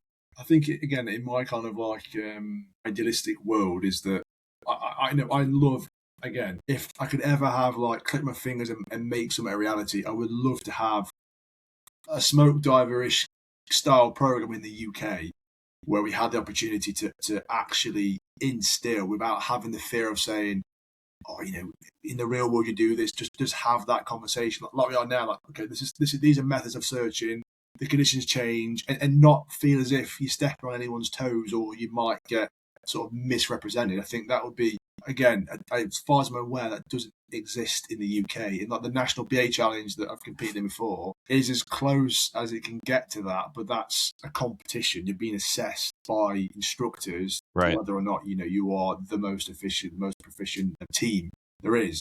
But even still, Right. it's probably a close second to what I want it to be, but it's not quite like the conferences you go to and the ones you host. The fact that you have that and you get people together, you can have them conversations, share information. That, again, like I mentioned before, doesn't exist over here. And I think that's probably part of the reason why there's such a stalemate of how things are evolving, and someone's afraid to be the first person to put their name to it in case, the repercussions and the flack to it. But I think ultimately that is hindering us as a sector, and I don't really know how you go about sort of changing that and kind of having them, not even difficult conversations, but the conversations, for whatever reason, that we're just not really having. We're kind of pretending that there's not a problem. I'm not saying what we're doing is unsafe, but it isn't the most effective and efficient thing, and we owe it to ourselves Right. and everybody else. If we want to operate, if you want to do anything, be the best you can be at it. That's not to say the best, but it's the best that you can be. And I think if we're not seeking that, you're kind of doing the whole thing a bit of a disjustice, and yourself a disjustice. You want to rock up and you want to be the people coming to save your own family and friends. If you're not that kind of firefighter, Yeah, absolutely. then you've got to have a real strong look in the mirror and try to figure out who you are as a person and whether or not this career, whether it's on-call volunteer, whatever it may be, the moment you accept the fact you're going to be a firefighter, you've got to accept the fact that you're going to take some risks. And a part of taking that risk is that you need to be as proficient to perform as an athlete, because that's really what the job is. Rescuing people that are 80 kilos, like 80 kilos, 100. Yeah, 75 pounds. That's the average. The average person, the average man in the UK is 83 kilos. Most. I would venture a guess that it's a little bit larger over here. Yeah, I mean, don't get me wrong. It's definitely on the upper side of that now. But going back to searching and mannequins, most our mannequins we use are like 50 kilos. 50 kilos. I've not weighed 50 kilos since I was probably 12. Now, I've weighed the best part of 240 pounds since I was like 16, 17. So the fact that, I've pretty much never been that weight. And there's lots of firefighters out there that are exactly the same. And don't get me wrong, there's people that are all different spectrums of weight and height and everything else. But, again, it comes back to, if you're only ever rescuing a 50 kilo casualty and that's your only experience and you're in a very operationally quiet area, and you only associate, search and rescue and victim removal, casualty removal is this dummy at 50 kegs, and I can whip them out pretty easily. Maybe searching in a room, like I said, with no furnishings, it's pretty straightforward. But then, again, having rescued people for real, the first bloke I ever rescued, I remember we went from being the third due to first due in about 5 minutes. So there's a whole roller coaster of emotions where, again, I was like a probationer, 21, on the way to like this, probably at that point maybe my 5th or 6th house fire in my entire career. And I'm like, okay, we're going to be third truck, there'll be nothing. And as we got closer and closer to the incident, the other pumps ahead of us they were basically busy training, and one of them was an on-call pump and they were waiting for a crew, and the other whole-time pump, they were delayed because they were doing some animal rescue training. So like I said, we went from being third into first in. We put the door in, it's a kitchen fire, smoke layer on the floor. I remember like shuffling in. The bloke I was wearing with, he went and put the fire out. I remember literally just went to put my right hand on the wall, and there's a doorway, put it through there, just literally reached out. As I reached out, I could feel a pair of slippers. I was like, what? I looked at my hands, and I'm like, there's feet in these slippers, and it looks like someone's like semi-stood up. And then I kind of looked up, and there's a bloke slumped in the doorway, like propping himself against the cabinet. I'm like, fuck. I've got a casualty. Again, it's that like same moment. Ironically, it was about 2 weeks later after having the dog incident. I was like, I'm just like grabbing all of this person like round the top of his chest, like I'm about to have a punch up in a pub, and just like pulled him out. And I remember as I'm like forcing him out the door, he's like coming to, and he's hypoxic because he's gone unconscious from the smoke. He's also intoxicated because he's come back from the pub. So he's like getting ready to start throwing fists. And I remember just like handing him over to my gaffer, and we went and put the fire out. But so again, it's like he was not a small bloke, and it's just right. Out he comes. How many? Again, sometimes I've had it the day before where people are fully unconscious, and you got to try and pick them up over sofas or drag them, and it's hard going. Yeah. And I always say to people, I think people sometimes say like, I'm not a small human. I'm 6'3" and 240 pounds, and trained in the gym since I was like 15. But I've put myself in a position where like the strength element of our job is fairly straightforward for me. Like I can lump kit around all day, I can lift things, that's fine. And not everyone can do that. The promise of it is you need to have an awareness and understanding that actually 50 kilos ain't that much. That is not much at all. And even a 50 kilo or 100 pound actual human is way harder than a 100 pound mannequin. Yeah. And I think that. So even if they did only weigh that much, they're still not as easy to move around as a mannequin is. what do you have, like a weight mannequin that you have to, is there a set, because 50 kilos is like a manual handling sort of standard that we have for what, again, I don't entirely know where that figure comes from, but that seems to be the standard kind of weight of a casualty across. Organizations might have heavier ones, but the vast majority is 50 kilos. Do you have anything like that? We don't have I don't know that we have like a standard weight that we train with. A lot of people make mannequins out of our fire hose because our fire hose is actually pretty heavy. Yeah. But some of the more high fidelity mannequins that we have, I know we have one that's probably closer to like 85. I'm trying to think around kilos, probably like 85 kilos. I know we have like a 180-pound mannequin. The Rescue Randys, which is the rigid. Yeah, Rescue Randys. Yep. Yeah. So I think those weigh like 180 pounds. And then there's a heavy Rescue Randy too. There's one that's like a big one. Right, okay. But I don't think there's any standardized like weight that people use. Yeah. And I was gonna say, because you're talking about like not changing and stuff. One of the sayings here for the American Fire Service is 100 years of tradition unimpeded by progress. Good saying. And it's a good saying. It fits. Yeah, it fits. And I don't think that's just like the fire service. I think that's anywhere. Everybody wants to feel like they're valid. Everybody wants to feel like they're doing the best job. Admitting that there are ways you could do it better is admitting that you're not doing it the best. And that's a hard concept for people. And it hurts. It hurts. If it matters to you, it hurts. You don't want to get any criticism for something that you love doing and you want to be proficient at. Yeah. I completely get that. And I think it's kind of like, we always say over here, like, if you'd known better, you would have done better. Sometimes hindsight's 20/20, Right. You don't know what you don't right. know. And I think that's the conversation that I try to have with people, that it's not saying what we're doing is wrong or what you guys teach there are wrong. It's that if you knew better, like I said before, firefighting is it depends. That's the one thing I teach new recruits. They say, if we had this fire or that fire, what would you do? I say, well, it depends. That's not the answer people want to hear, but it's true. It's not at all. And I've been there, and I've been in probation, I've been in training school, I've done all that. Yep. I just want you to tell me, Matt, give me the step-by-step playlist and playbook of how to do this thing. And it's like, well, if I do that, I make you a robot. And that's absolutely assessment, but that's not reality. You can pass an assessment and be incredibly dangerous out in the real world. Absolutely. And it's and that's hard to hear, but that's the reality. And again, it goes back to how I think personally, as the UK, and in my experience, and I've worked for 3 different organisations now, trying to get realistic training, particularly for like our search and rescue and fire attack, is quite difficult. And even the CPD, in between, most times you're going to go and see live fire, if not operationally, when you're being assessed. It's probably every 2 years when you're getting revalidated, you're having to go back and refresh, and prove that you are still competent. That's not.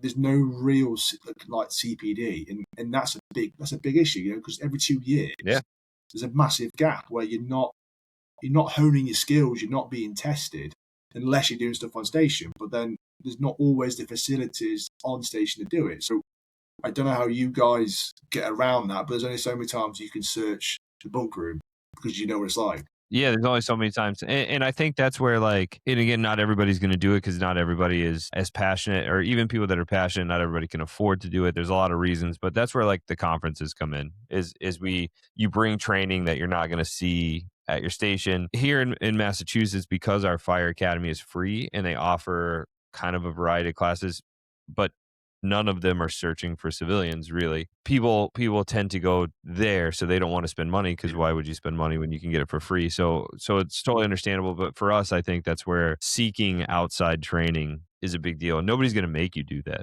It's just something you have to want to do on your own. That'd be quite interesting to see. It'd be great to come and go to a conference like that and just see what it is in terms of how people operate, how they teach. Again, I imagine most of the conversation we're having, most of it's the same thing, maybe written down and expressed differently, but it realistically is the same thing. But it'd be such an interesting thing to see how you guys operate in the flesh, because we only know what we know, and it's, again, not to say what's right or wrong, but we don't know anything else. But obviously, you guys have just as you're saying about how you search, the fact that they're kind of recognised things, for us, like if I was to say, right, one go left, one go right, like you said about unorientated search, I know that as a domestic search, but that's not an official thing. That's like Right. an old bloke said to me, right, we call this a domestic search because a domestic dwelling, typically small rooms, and I can stand in the doorway of the threshold. You're going to go round, and you're probably not going to find another door apart from a wardrobe or maybe a closet. And that's A bathroom or something. Yeah. that. You're not ever going to progress past me. So I'm the sort of the keeper of the door.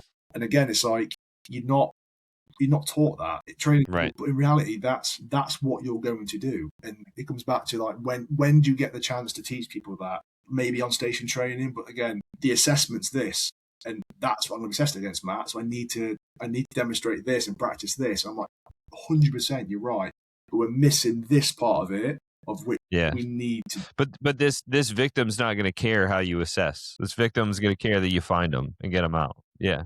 We need to start a GoFundMe and get you down here May 2nd and 3rd so you can come to our conference. Yeah. Support Matt. Send me across. Yeah, I like it. God damn. Yeah, we hit the hour and a half mark again. I notes. I made notes for this, right? And there was 3 things I wanted to talk about. One of them was gas cooling, because I thought when I listened back to the podcast, I thought I've not really explained well enough what I wanted. I thought I've left that open for a little bit of interpretation, and then balancing that between water application and how it affects fire conditions and smoke interface conditions, and how we sort of mitigate that for visibility. And we've not even spoke about really the shuffle or BA boards or anything else that we kind of said we talk about. So yeah. That's how they go though. But I don't want to cut you off either. So give me the rundown on what you wanted to talk about with the gas cooling. So basically, like in the changes. Yeah. So when I listened back to what we spoke about, I spoke about the 2017 paper in the Netherlands and how it was straight stream versus gas cooling. And what I probably failed to explain is that was in meant to be like a residential setting. So the containers they used were like standard shipping containers, L block site fashion. And in terms of that area where there is a wall ceiling wall, straight stream worked perfectly. Boundary cooling, large droplets, water surface tension relationship, and how it sticks to solids and beads and everything else, perfect. What I failed to speak about, the counter to that, is in large volume fires. So like you're talking warehouses, anything where a stream is not going to hit a ceiling wall for your inverted U. Gas cooling is superior, because at that point you can truly gas cool. Our big issue over here is when we practice gas cooling, because of the size of the containers and the boundaries, you are cooling gases. But if you were to look at the theoretical application of gas cooling, it is just gases. It is just if we were able to encapsulate the gases and touch none of the boundaries, that is what they mean by the truest kind of piece de resistance for gas cooling. It's that, which in a large volume room like a I was about to say a B&Q, but that means nothing to you, like Home Depot. Yeah, okay. So that way there's a portal frame building, it's massive areas. Gas cooling comes into its own because there's lots of gases, it's voluminous, and as we apply water, instead of it being like short pulses, we'll obviously increase the duration of water application depending upon the size and the quantity of water and the amount of available space we need to have.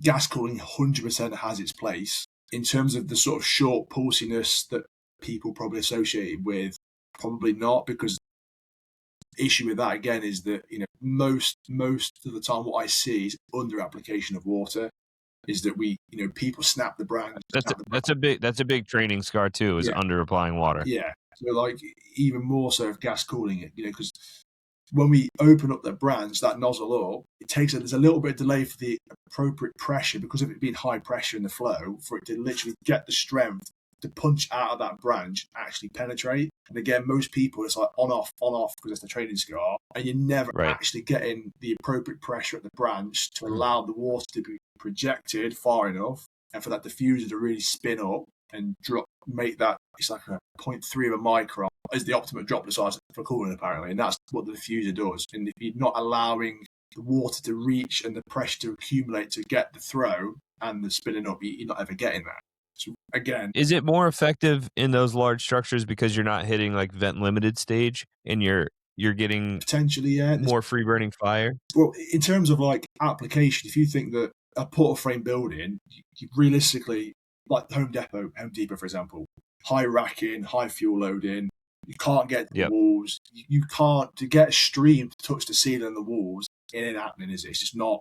And the quantity you'd have to get, it's just not going to happen. Whereas with gas cooling, because you can increase the size of that cone, and as we're applying water, you obviously making that water more effective, more efficient, you can cool a larger area more effectively. Whereas, bring that back down to residential small corridors, where you're applying that water and a straight stream, as it's touching the boundaries, the water surface tension will stick naturally to it. Water naturally beads. Obviously, a big droplet can absorb significantly more heat, like latent heat vaporization, than a small droplet.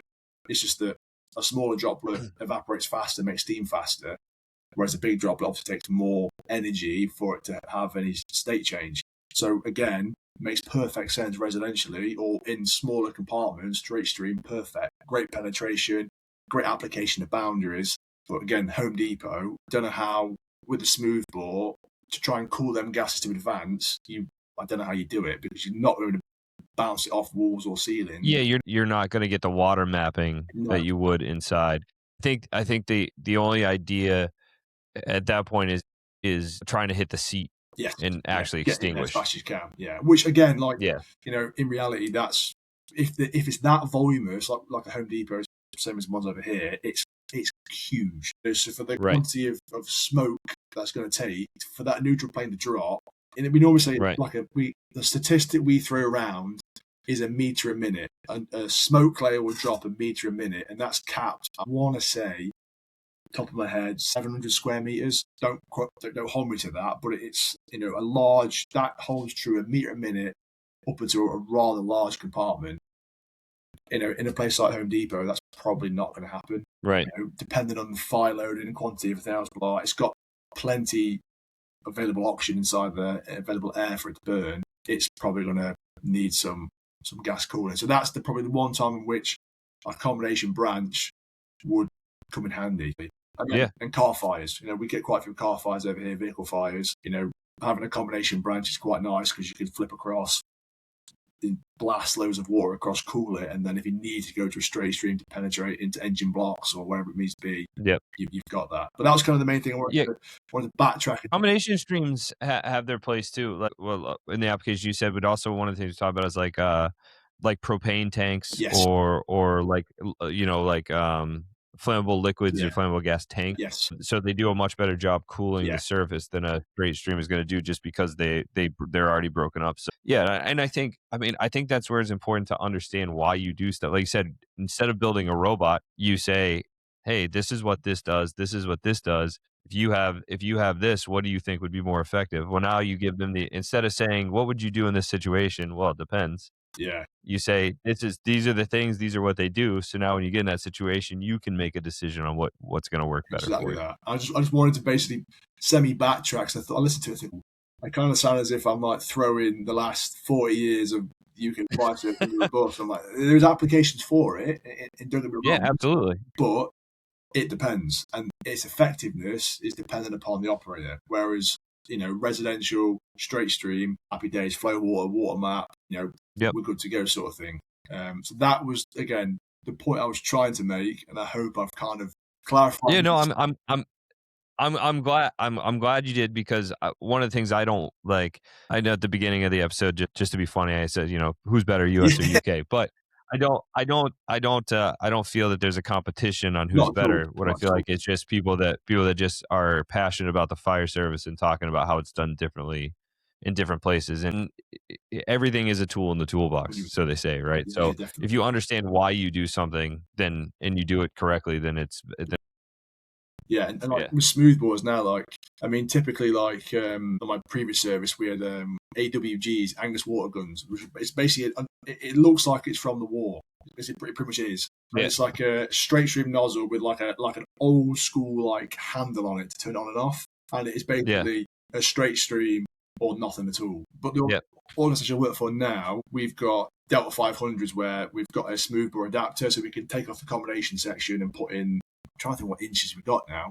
16 of the 21? No, I don't know what it is. Maybe it's mil, not inches. Either way, there's different size smoothbore attachment, and the idea is that at the moment it's primarily taught for an external fire attack for like a high-rise fire off the back of like Grenfell. So like if the fire's vented from it, we can rock up and have a fast attack, bowl out length of hose, put that in with the smoothbore, high flow, knock it back. But there is a little bit of thought now for high-rise firefighting because of our dry riser system. We can only charge up to like 10 bar. Obviously, as you go further and further up, pressure due to head, the loss of pressure, when you're reaching like the 10th floor, the frictional loss due to head plus the frictional loss in the hose, you're not getting the 7 bar that we need for our branches to be able to gas cool. Like we said before already in the previous episode, we need an appropriate amount of pressure to allow the diffuser to get the drop size. If we don't have that, all of a sudden, our gas cooling is nowhere near as effective as it could be. It's not as efficient as it could be. It's not as effective as it could be. So then the argument is now, okay, if we reach a certain point, do we then take off that combination, put a smoothbore on, and just go for a water mapping approach? Because again, the pressure dependency for a smoothbore is nowhere near the same as a combination. And way off, isn't it? Like 30 or 40 psi difference, which is, I don't know what that is in bar, but it's a big difference. I want to say like it's 2 or 3 bar, that is, which is such low pressure, but again, high flows. We're in, again, that crossover period between, water mapping's not really taught, and in, like South Wales, they've got a water mapping rig, they're pushing it, they're very much trying to bring that conversation to the UK. And the organisation I work for, they've seen that, and I want to say, that conversation within our internal training department and our managers, senior managers, are sort of saying, actually, we need to not stop teaching gas cooling. We need to have that, like you said before, a tool in the toolbox, but actually let's bring in some smoothbore kind of, for lack of a better term, American firefighting, because there is 100% a place for that in our building stock. Buildings over here are only getting higher and higher and higher, and problems going away. So it's, again, like you said, the best way to put it is it's tools for a toolbox, and having the knowledge and the appreciation of when to apply them. Yeah, absolutely. And I think, that goes to, I feel like what we've talked about through this whole conversation is just building people that are knowledgeable in the fire service. Definitely. Not building robots. Yeah. And I think the more that we can the more we can build thinking firefighters, the better the fire service is going to be, whatever the techniques that we decide to use. Definitely. It's how you do that. How do you cap? Because some people, I'd argue both me and you are into the job. It's more than a job. It's something that we want to do. We enjoy doing. For some people, it is just a job, and it's how do you capture. My opinion of that is everyone joins a fire service and they want to be the best they can be, and at some point in that journey, it becomes just a job, and they kind of switch off, do what they need to do. I was thinking, and I guess for every single person, every organisation, every part of their career, there's a point that switch comes. And I was thinking, what point can you capture that person? And if you were to intervene in whatever it may be, whether it's additional training or the conferences you talk about, whatever it is, how can you make that intervention to prevent that person from shutting down? Because absolutely, 100%, people try really hard to get in the fire service, try for years and years and years, unsuccessful. It's very sought after job. To then get into it and at some point switch off, I just think there has to be something. There has to be an incident of some description, or maybe not. Maybe it's just their personality, and that's fine. But how do you capture that person to make them hungry to be more knowledgeable, more efficient? I don't know, but I think, you're not gonna capture everybody, but if we could bring back some of them, if you can, it's the same thing with you get young guys and girls that come out of the academy and then they go to like a slow department or a slow station, and then the complacency creeps, and then they're into it and they're loving it, and then over time they're just like, it happens, and then bring it back. And like I said, I think it's important. Like everybody probably has, like I know I have in my career, I've had points where I'm like way into it, and points where you got other things going on and you're not as into it. And I think like being able to like bounce back from a low point's huge, and being able to help other people bounce back from a low point is huge. It's recognizing that things, recognizing when that's like, for example, for me, like my daughter was born 6 months ago. It's the best thing in the world. And she was, like I mentioned before, like as my wife was heavily pregnant, I transferred to a different organization. And there's a bloke saying to me that, just wait, because when your daughter's born, like, the frustrations you have, everything else, like, it's not it will go away, but it won't be in the forefront of your minds. Like that you're going to have different things. At the time, I was like, nah, it ain't going to change. Like, this is how I feel. And, having my daughter is going to be a great thing, but it's not going to. I just was naive to it. Again, I didn't know what I didn't know. And I look back now and think, actually, I don't regret moving. There's definitely hardships. It's further away, and there's lots of new place, new people, that kind of stuff. I definitely look at it now and think, actually, in hindsight, staying, I probably would have been all right, because again, you're just busy being a dad, busy, just having you care about your kid's life so much more. Yeah, and it's and again, fair play. Like I had some quite high-ranking officers sit me down and say, like, right, are you sure you want to do this? And I'm like, yeah, it's the right thing for me. But well, they're like, don't pull like dad mode on you, but you are at that point, like 28. You're 28, right? You've got the best part of 30 years left of your career. Your kid's going to be born in a couple of months. Your wife's going to need you. 10 minutes up the road. You're going to go from 10 minutes to like 40 minutes down the road in a different area, different city, different brigade. Don't know, blah, blah, blah. Are you sure it's the right thing to do? And I was like, yeah, like, it's fine. But again, like, if I'm ever in that position where I am that officer sitting somebody down, at least now I can be like, right, I'm going to tell you a story because I've done this, and it's not necessarily a bad thing, but there's lots of. I don't regret it, but the challenges were different. Yes, that's probably the best way of putting it. Definitely, the best way of putting it. Well, I don't regret it, but there's been definitely some thoughts of thinking, why have I done this? But it is what it is. It is what it is. I can understand that, man. Well, I'm glad it's working out for you, though, right? Oh yeah, thank you. Yeah, it's a journey. It's taught me loads about myself. If nothing else, like I said to my wife, I'm trying to be like Pollyanna positive about certain things. And not everything goes your way, but it's taught me that sometimes it's better the devil you know, and that's true. Yep. And it's one of them things where, like, I guess I was trying to for lack of a better word, I was trying to be the Messiah. I was trying to be like, right, okay, I can do this, I can do that, blah blah blah, and trying to carry the cross by myself, and trying to do something that nobody could do. I was trying to like institute change and do this sort of things. Lots of people have come before me, and whether I was naive or pig-headed, I don't know.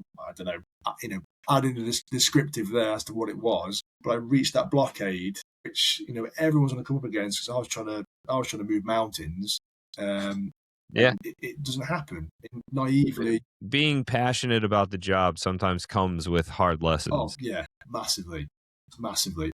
Again, like it's taken this the last sort of 8 months where I've been in the new organisation I'm in, and not having, like I said before, I dropped my rank. I'm not a crew commander anymore, so I've lost. I mean, I'm temporarily promoted at the moment, but that's finite. In a couple of months, I'll be back being a firefighter again. So it's like I've traded the responsibility, but in doing so, like, the sort of all the not problems, all the kind of conversations I was in, the change I was trying to bring, that's also gone. That's completely gone. And it's okay, well, actually, that organisation is still functioning. It's still operating as it always has, and it always will. Like, I'm not as important as again, not for a second saying I thought I was the bee's knees, but you thought, I could do this, I could do that, and you realise actually, like, you can't do it by yourself. And all that was happening was I was getting frustrated and upset because I cared so much about people and about doing the right thing that when it wasn't going the way in which I thought it should, I ended up shouldering that frustration. And it was, again, I look back and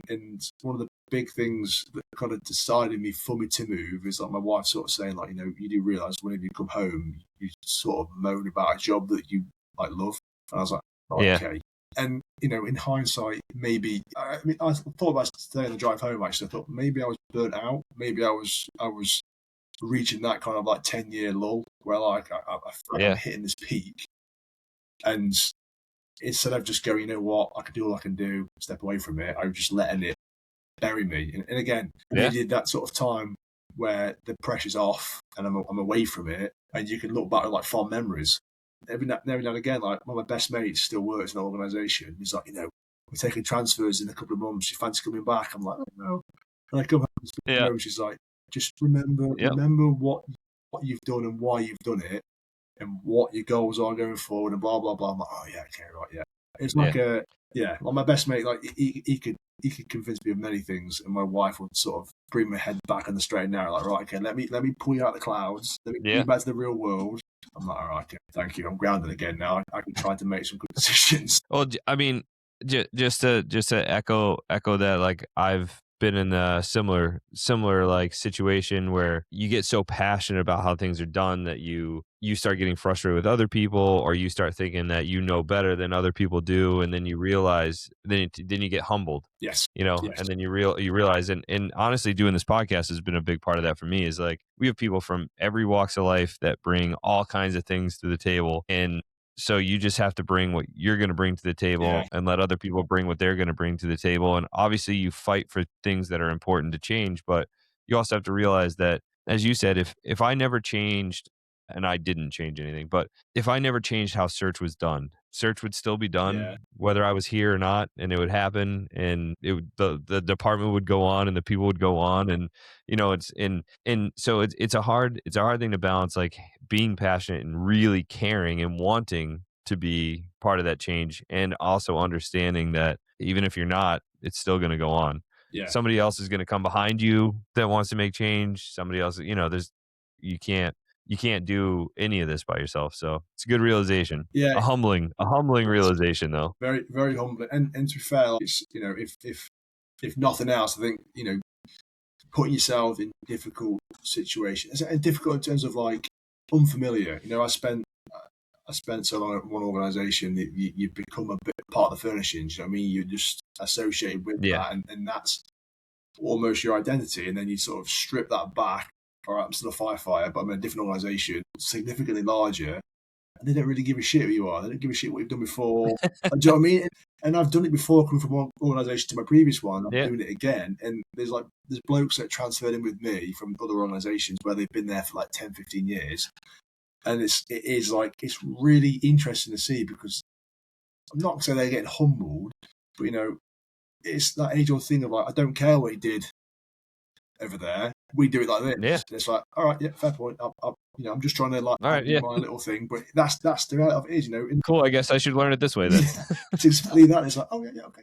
I'll just get back in my box, and it's albeit I think the attitude sometimes isn't the best, because like the conversation we're having now, we're basically shooting the breeze, and loads of things come out, and you learn and you appreciate different things, and it opens your eyes up. The same thing goes that way, that you only need so much of that. At some point we need to talk about the brass tacks of, this is how we do it, this is what you're going to do. Otherwise you just end up sitting in that kind of no man's land when nothing really gets done and said. You just a lot of ideas and not a lot of action. 100%. But it is fascinating to see, again, like blokes like, this is different, this is really different. I'm like, yeah, it is, but that's just the way it is. But 2-3 years from now it's the norm.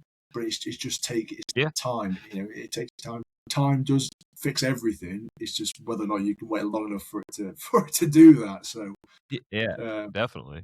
Well, that's awesome, man. I'm glad we kept going, because that ended up being a pretty, I feel like a pretty important conversation to talk about. You know what I mean? What I can safely say is now is like, the grass isn't always greener, and that's not to say where I'm at I don't enjoy, because I do. I still love the job. I've got no complaints there at all, and the organisation I work for is great. The amount of support they give to firefighters, how they look after us, like, it is second to none. The conditions are fantastic. It's just different, and it's just that kind of like, the grass isn't always greener. I went somewhere else. I want to be busy. I want to do this. I want to do that. I guess it's like someone going from like, Long Island into the FDNY. I'm going to go there because it's bigger and better, and it probably is in lots of different ways. But actually, you end up trading. There's always a solution. Sorry, there's always a trade-off. Whatever you do, there's a trade-off. And you're trading something for something else, and it's whether or not you can balance the two out. And I guess in realizing that you can be happy where you're at. 100%. You can make the choice to see the positives and do these things, and massively. Again, same thing. Like I would not ever change the decision to leave my old department, but I realize now that if I had to have stayed there, you'd be right. I would have been happy there too. Yeah. It's like one of my good mates I used to work with. He came over the night with his girlfriend, and we were like reminiscing about some stories. And the place where I used to work when I was first promoted, was seen as quite a quiet area, quite a quiet station, quite rural. We've got a town population with small kind of villages around it, but not Yep. the busiest. But we still had quite a few working jobs. And in between all that, the amount of messing around on station, having a laugh, like it was some of the best times. But again, hindsight is I tried to kind of, when I first joined the job, I remember my first ever watchman saying to me, like, this job, the watches, like, shift changes rapidly. So what it might be this month, it might be different next month, this year, next year, like whatever happens, like it can change really quickly. So enjoy the time you've got with the people that you've got, because you might get promoted, Will might leave department, might do whatever, like, and it changes, and one or two people come in, and it's totally different. And I guess I didn't really appreciate that. And then my previous organisation, the previous watch, slow station, I wanted to go back to the city and be busier, so put a transfer in. Got that transfer, went to another watch, different colour watch, lovely people, great people, had a laugh. I'm always thinking like, we do this, or after we have tea, we'd sit in the appliance bay and shoot the breeze, talk about the job, talk about this and that, and did not appreciate what I had until like now. I look back and go, actually, that was one of the best year and a half, 2 years that I've had in the job, and I didn't even really appreciate it for what it was at that time. And it's really hard. It's really hard to do that, and it's definitely, since my daughter's been born, I'm trying harder to kind of. Again, it sounds really like hippie, but like be in the moment with it. But no, be present. 100%. And it's really hard. Yeah. The world's 1,000 miles an hour, and there's lots of things I want to do, but try to just take a moment. Actually, I'm never going to get this back.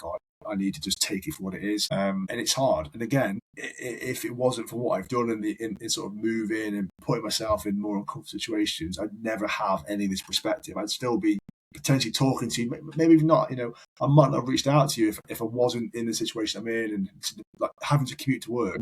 Beforehand, I just to get in my car, I'll be there in 5 minutes. I wouldn't have listened to podcasts. And the fact I found your podcast and did all that is the fact that I'm commuting down the road, that I want something to listen to. I want something that's fire related, that's engaging, that makes my brain keep ticking over. So it's all these little things you just don't appreciate. What I guess I'm trying to say is some of the things you'll never appreciate until you've stepped through that part of your life, and then you look back and you're actually, things are pretty good. I just need to learn to appreciate it for what it is.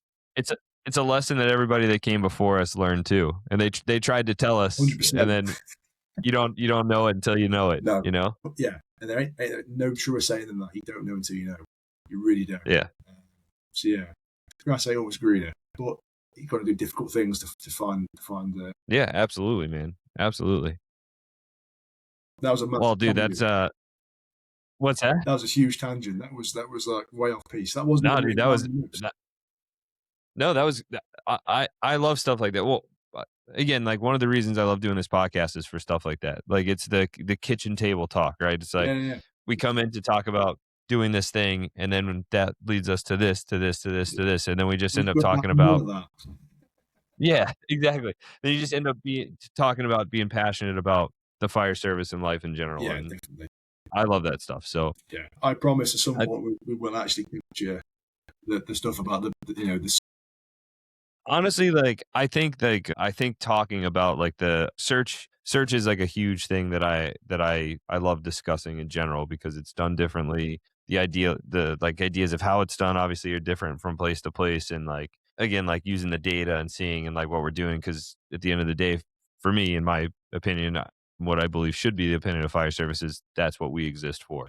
Right. We exist to pull people out of bad situations. So if I spent 8 hours talking about search, I'm not an unhappy person. So, but that said, we might have to do a part 3 at some point to hit that other stuff. And have a very, very tight list of things that we can stay within the boxes and the parameters of this. Yeah, we'll have to put the bullet points on the screen and just time it and nail it. Roll over next one. Yeah, like a TED talk. Yeah. What we need is what is it called? Somebody that handles the debate. Yeah, I know you mean like an intermediate. A moderator. Yeah, a moderator. Yeah. Cool time. Yeah, you've had 15 minutes. Next one. Yeah, exactly. All right, next one. No, but seriously, I don't mind. I don't mind sitting and just shooting the shit forever. So that's why I do the podcast, is because I like talking to people. So yeah, no, I appreciate it. but I think that's probably a good spot to stop. We're hitting the 2 hour mark. Jesus, we're hitting the 2 hour mark, so probably a good spot to stop. And yeah, man, I really appreciate you coming on. I really appreciate talking about it. I think it's again, like, I think it's hard to say that you can do things better because it means you're not doing things the best, and that's not unique to you guys in the UK, and it's not unique to us in the US. It's just something that if you're passionate about the job, you have to realize and be willing to admit. So I think these conversations are great, and I really appreciate you coming on, and hopefully it's not the last time, and hopefully people on your side and my side take the conversation and learn something from it. Yeah, hopefully so. Thank you for the opportunity again. Like I said, maybe one day we'll actually close the circle of what we're talking about. I'm sure it'll happen. Yeah, I'm sure it'll happen. I'm sure. Yeah. All right. Well, everybody, thanks for tuning in again, and we will see you on the next one.